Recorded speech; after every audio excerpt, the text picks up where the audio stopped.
نسلهم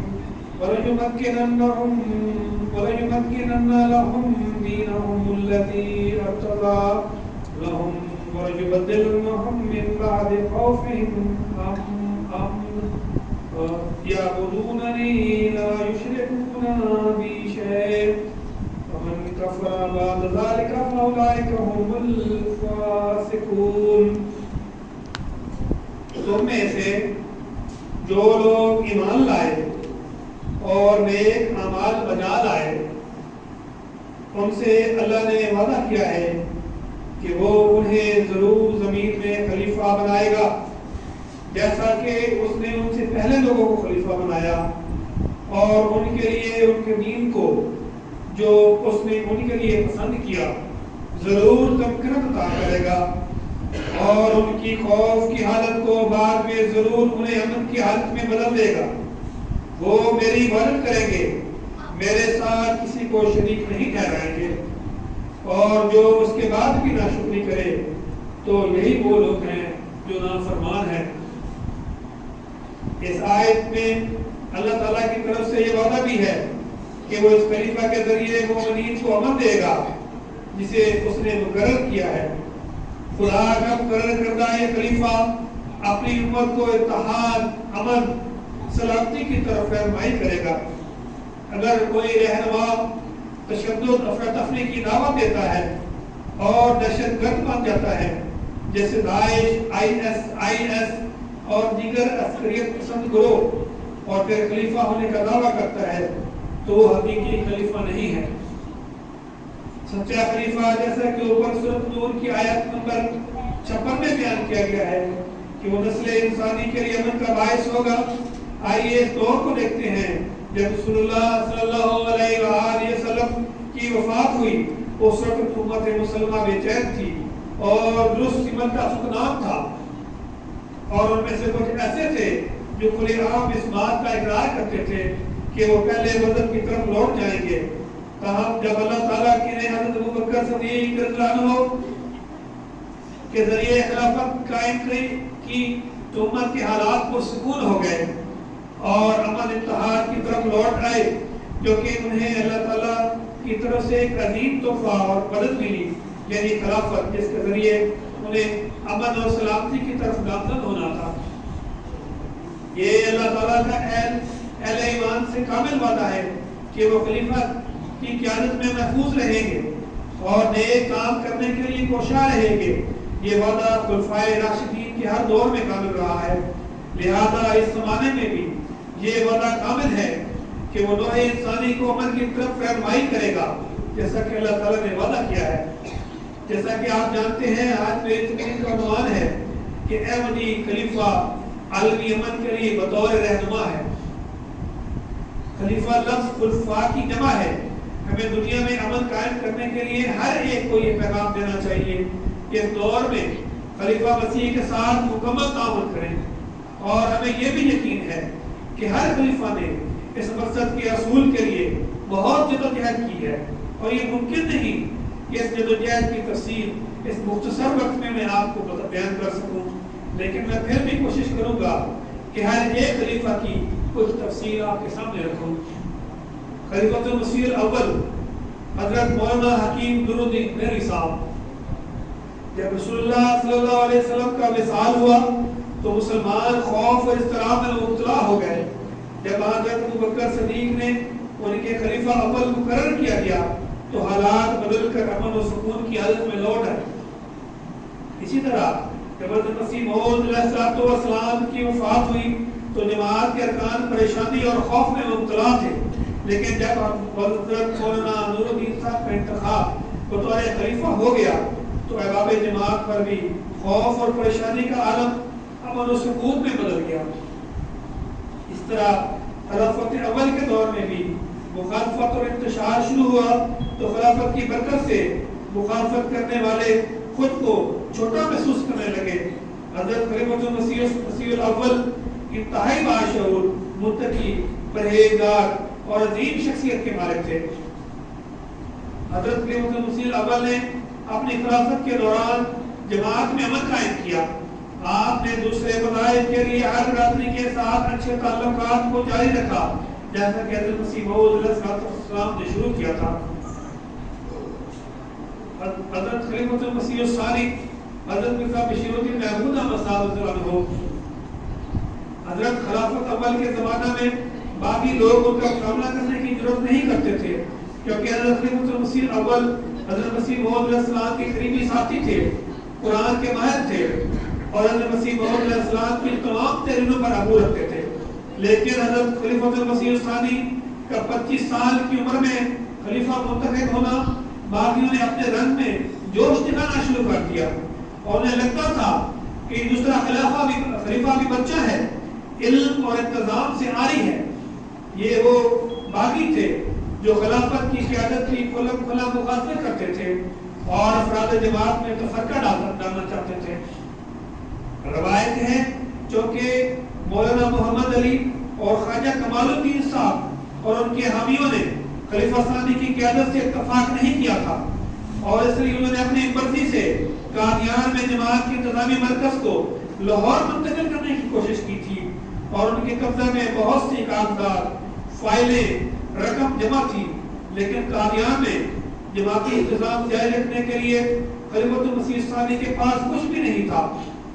لیکن ان تمام حالات نے خلیفۃ المسیح الثانی کی قیادت کے جذبے کو کم نہیں ہونے دیا اور جماعت ارکان کی یہ فکر تھی کہ کس طرح حضور ان حالات کو مقابلہ کریں گے، کیونکہ ابھی وہ کم عمر تھے۔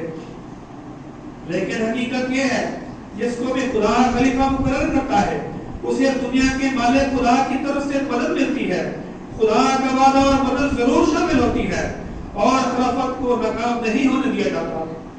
اور الحمدللہ اللہ تعالیٰ کے فضل و کرم سے خلافت ثانیہ کے 52 برسوں کے دوران خلافت کو بہت سی کامیابیاں، فتوحات، جاہ و جلال عطا ہوا اور دنیا نے دیکھا کہ جس نوجوان کو خلیفہ مقرر کیا گیا تھا اس نے خلیفہ کی حیثیت سے اپنی ذمہ داریوں کو اس قدر بخوبی نبھایا۔ مثلا 1931 میں NRI گروپ نے جماعت اسلامی کی سخت مخالفت کی اور اس جماعت کو تباہ کرنے کے عزائم کا ارادہ کیا۔ وہ چاہتے تھے کہ قادیان اور جماعت کے ملاک کو تباہ کر دیں اور جب تک اس مرکز کو تباہ نہیں کر کے رکھا جب تک وہ باز نہیں آئیں گے۔ اکتوبر 1934 میں اللہ تعالیٰ کی مدد سے خلیفۃ المسیح الثانی نے تحریک جدید کے نام سے ایک سکیم کا آغاز کیا۔ اس سکیم سے جمع ہونے والے فنڈز کو یورپ، ایشیا، افریقہ اور امریکہ میں مبلغین بھیجنے کے لیے استعمال کیا گیا تاکہ اسلام کے پیغام کو دنیا کے کناروں تک پہنچایا جا سکے۔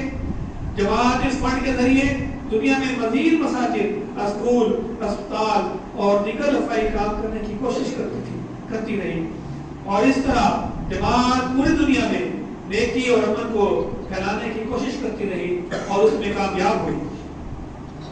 الحمدللہ اللہ تعالیٰ کے فضل و کرم سے اس تحریک نے بھی کافی کامیابی حاصل کی اور الحمدللہ آج ملیشیا میں بھی حضرت مسیح موعود علیہ السلام کا پیغام پہنچ چکا ہے اور سب اس سکیم کی بدولت ہے۔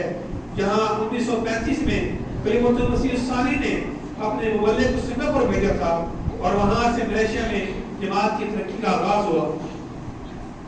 اس طرح کی خلافت کے دور میں کئی ممالک میں جماعت احمدیہ قائم ہوئی۔ NRI گروپ نے اس جماعت کو ختم کرنے کی کوشش کی لیکن اللہ تعالیٰ نے اس کے ذریعے اس الہی جماعت کی ترقی کے لیے وسائل پیدا فرما دیے۔ یہ تمام کوششیں دنیا میں بھلائی اور امن کے لیے تھی کیونکہ لوگوں کو ان کے معبود کی طرف واپس لانے میں ہی امن قائم ہو سکتا ہے، کیونکہ لوگ دیندار اور نیک لوگ بنیں گے تو تب ہی دنیا میں امن آئے گا۔ حضرت خلیفۃ المسیح الثالث رحمہ اللہ حضرت مرزا ناصر احمد علیہ السلام خلافت ثالثہ کے دور میں بھی خلافت ترقیات کی منزل طے کرتی رہی اور خدا تعالیٰ کے فضل سے جماعت دنیا کے کناروں تک پہنچ گئی۔ جماعت احمدیہ کا نام پوری دنیا میں عزت کے ساتھ مشہور ہو چکا ہے اور دشمنوں کو تکلیف ہونے لگی تھی اور وہ فکر مند تھے کہ اس جماعت کے وجود سے دنیا میں امن قائم ہو جائے گا اگر دنیا انہیں قبول کر لے گی، کیونکہ وہ جو ظالم ہیں اور دنیا کے لالچی ہیں وہ امن نہیں چاہتے کیونکہ ان کی اسلحے کے کاروبار متاثر ہوگا۔ صرف جنگ ہی ان کو بہت زیادہ نفع دے سکتی ہے اور ہمیشہ کے لیے غلبہ حاصل کر سکتے ہیں اور ممالک کے بیوقوف بنا سکتے ہیں جو جنگ میں ہیں اور ان کی زمینوں پر قبضہ کر سکتے ہیں۔ لہذا یہ ایک مضمون سازش ہے جو اسلامی رہنماؤں نے استعمال کر کے جماعت احمدیہ کو کافر قرار دیا تاکہ جماعت امن کا پیغام دنیا تک پہنچانے کے لیے آگے نہ بڑھے۔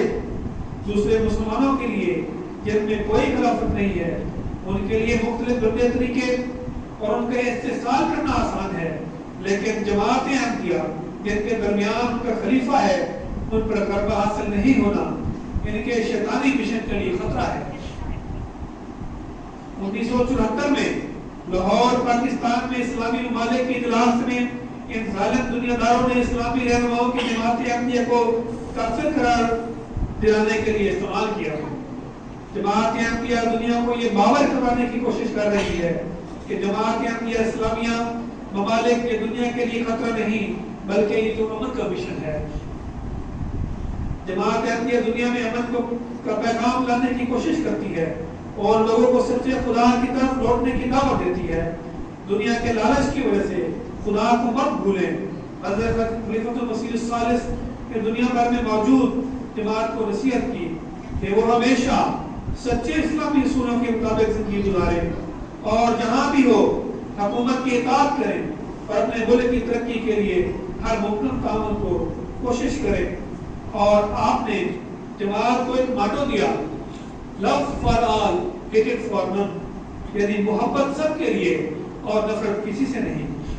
لیکن اس ناپاک سازش کا برا اثر اپنی جگہ لے چکا ہے اور جماعت احمدیہ کا کفر کے فتوے کی وجہ سے بہت سی قیمتی جانوں کے ساتھ ساتھ بہت سا مال بھی ضائع کیا گیا۔ خدائے بزرگ برکت نے اسلام کے ظالم رہنماؤں کو نہیں چھوڑا جنہوں نے اس ناپاک سازش کی حمایت کی، وہ سب ذلیل و خوار ہوئے، جن میں مصر کے صدر انوار سادات، فلسطین کے یاسر عرفات، لیبیا میں معمر قذافی، سعودی عرب میں شاہ فیصل اور پاکستان میں ذوالفقار علی بھٹو شامل ہیں۔ یہ سب عبرتناک موت سے دوچار ہوئے۔ نعرہ تکبیر، نعرہ تکبیر، غلام محمد کی، غلام محمد کی، جماعت احمدیہ عالمگیر۔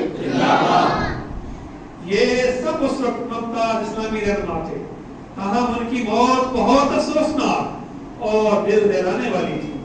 وہ سب اس سے ذلیل و رسوا کیے گئے جنہوں نے جماعت احمدیہ پر کفر کا فتویٰ لگایا تھا۔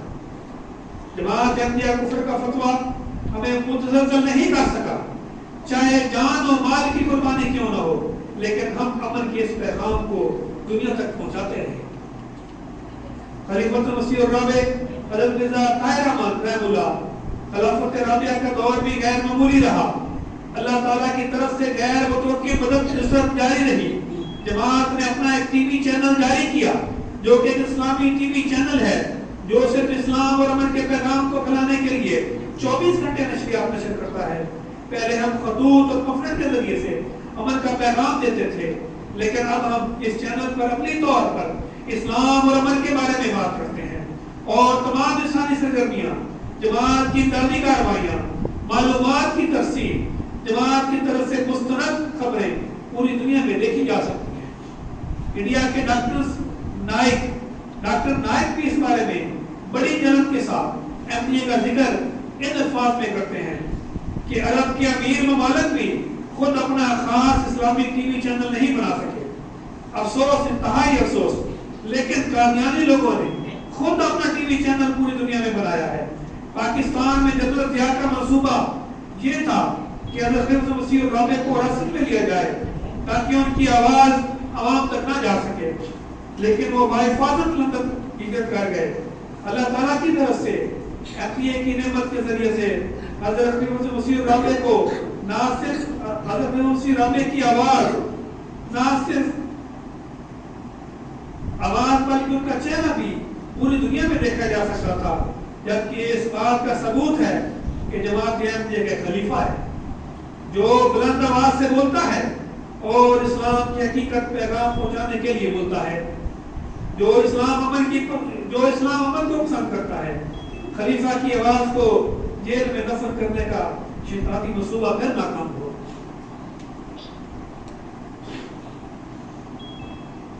حضرت مسیح الرابع کے دور میں وقف نو سکیم کا آغاز کیا گیا، جہاں والدین اپنے نوزائیدہ بچوں کو اسلام اور جماعت احمدیہ کی خدمت کے لیے وقف کرنے کا عہد کرتے ہیں. ان واقفین نو بچوں کے لیے جن پیشوں کو سراہا جاتا ہے، ان میں سب سے پہلے مبلغین، پھر ڈاکٹر، اساتذہ، وکیل، سائنسدان شامل ہیں.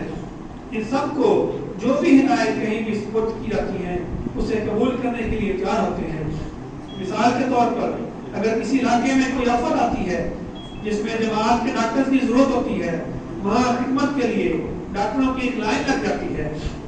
اگر کوئی ملک غربت کا شکار ہو، وہاں کوئی سہولت اور مسجد وغیرہ نہ ہو، تو اساتذہ، انجینئر وغیرہ بھیج کر ان کی مدد کرنے کی کوشش کی جاتی ہے. خاص طور پر افریقی ممالک میں بہت کچھ ہوا ہے. یہ تمام کوششیں اس لیے کی جاتی ہیں تاکہ امن، استحکام برقرار رہے.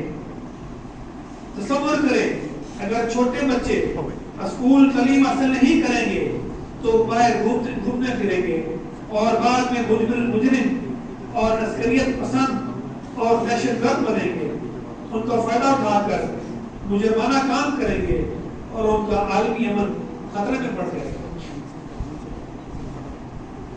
حضرت مسیح الخامس حضرت مرزا مسرور احمد ایدہ تعالیٰ مصر عزیز، ہمارے موجودہ امام خلیفہ مسیح الخامس ایدہ تعالیٰ مصر عزیز کئی بار مشرق، مغرب، شمال اور جنوب کو امن کا پیغام کیا. حضور کی تقاریر بہت حوصلہ افزا اور متاثر کن ہوتی ہیں، ہمیشہ مثبت اثرات چھوڑتی ہیں اور ان ممالک میں یاد رکھی جاتی ہیں جہاں آپ جاتے ہیں. حضور نے جو امن کا پیغام دیا ان کی طرف سے بہت سراہا گیا اور کہا گیا آج کی دنیا میں اگر ہم سلامتی کے بارے میں سوچنا چاہتے ہیں تو احمدیہ جماعت کے خلیفہ کی سوچ کے مطابق ہونا چاہیے. اگر دنیا واقعی امن چاہتی ہے تو اس سے مشورہ لے جو امام مہدی علیہ السلام کا شاگرد اور خلیفہ ہے، جو اس دور میں حقیقی اسلامی درس دیتا ہے. خلیفہ، ہمارے خلیفہ کی آواز دنیا میں بہت سے دلوں پر اثر رکھتی ہے. ایک دفعہ 2012 میں حضور انور ایدہ تعالیٰ مصر عزیز نے سوئٹزرلینڈ میں یورپی پارلیمنٹ میں تقریر کی. ملاقات میں بشپ ڈاکٹر بین ہارورڈ بھی موجود تھے جنہوں نے حضور انور کا خطاب سنا. وہ بین الاقوامی بین المذاہب کے چیئرمین بھی ہیں. انہوں نے اپنی رائے کا اظہار درج الفاظ میں کیا. وہ جادوگر نہیں ہے، لیکن اس کی تقریر سے جادو کا تاثر ملتا ہے. اس کی آواز سادہ ہے، لیکن اس کے منہ سے نکلنے والے ہر لفظ میں ایک طاقت ہے، ایک غیر معمولی عظمت ہے جو گہرائی تک پہنچنے کا تاثر رکھتی ہے. اگر دنیا میں ان جیسے 3 لیڈر اور ہوں تو اس دنیا میں امن قائم کرنے کے لیے ایک غیر معمولی انقلاب آ سکتا ہے، اور چند مہینوں میں نہیں بلکہ چند دنوں میں پھیل سکتا ہے. تب یہ دنیا امن سے بسے گی اور بھائی چارے کے ساتھ زندگی گزارے گی. ان کا کہنا ہے کہ میں نے اس سے پہلے اسلام کو بہت بری نظر سے دیکھتا تھا، لیکن آپ کی تقریر سننے کے بعد اسلام کے بارے میں میرے نظریات بدل گئے. اب جب کہ غزہ میں جنگ چھڑی ہوئی ہے، دنیا بھر کے بیشتر اسلامی رہنما جنگ روکنے کے لیے بات کرنے کی ہمت نہیں رکھتے، لیکن ہمارے پیارے حضور اکتوبر 2023 میں جنگ کے آغاز کے بعد ہی کئی مہینوں تک اپنے خطبات میں، اپنی تقریروں میں اور تحریروں کے ذریعے سے ان کارروائیوں کی مذمت کرتے رہے. اسرائیل کے مخالفت کو روکنے کے لیے اجتماعی دعائیں کی تحریک کرتے رہے. انہوں نے تمام اسلامی رہنماؤں کو بھی دعوت دی کہ وہ کھڑے ہوں اور وہاں جنگ کروانے کے لیے جنگ بندی کی کوشش کریں. اللہ تبارک و تعالیٰ اسلامی ممالک کو حقیقی اسلامی خلافت کے سایہ